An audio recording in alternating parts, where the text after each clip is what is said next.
ഇപ്പൊ ഫൈനൽ ഫൈവിൽ ഉണ്ടായിരുന്ന 5 പേരുണ്ടല്ലോ, അതില് ഏറ്റവും ക്രൂക്കഡ് ആയിട്ടുള്ള ഒരു കുറുക്കൻ ആയിട്ടുള്ള ഒരു ഗെയിമർ ആരായിരുന്നു? ഞാൻ ഒരു കാര്യം പറയാം, ഞാൻ കുറുക്കൻ എന്ന് വിളിക്കുന്നില്ല, പക്ഷെ ഞാൻ ഒരു ബ്രില്യൻ ഗെയിമർ എന്ന് പറയുന്ന ഒരാള് ഞാൻ ഇപ്പം കണ്ടിട്ടുള്ളതിൽ ഞാൻ നോക്കിയിട്ടും അക്ബർ ആയിരുന്നു.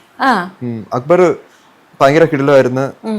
അക്ബറിന് അത്യാവശ്യം അവിടെ വേണ്ട കുതന്ത്രം അറിയായിരുന്നു. നല്ല സ്മാർട്ടാണ്. പിന്നെ എന്ത് ടാസ്ക് കൊടുത്താലും അത് വൃത്തിക്ക് ചെയ്യും. ലൈക്ക് ഇപ്പൊ ഫിസിക്കൽ മെന്റൽ എന്തായാലും പുള്ളി ഒരു ഫസ്റ്റ് സെക്കൻഡ് തേർഡ് എന്തെങ്കിലും അടിച്ചിരിക്കും.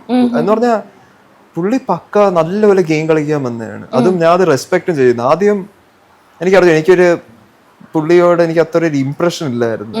എന്ന് പറഞ്ഞാൽ നമ്മൾ അവിടെ കേറി അറിയാലോ, ഇപ്പൊ പറഞ്ഞില്ലേ, ഓരോന്നും കേട്ട് നമ്മൾ വിചാരിക്കും ഇങ്ങനെയാണ് അങ്ങനെയാണ്. പിന്നെ എനിക്ക് മനസ്സിലായി ഇതെല്ലാം ഒരു ഗെയിമിന്റെ ഭാഗമാണ്.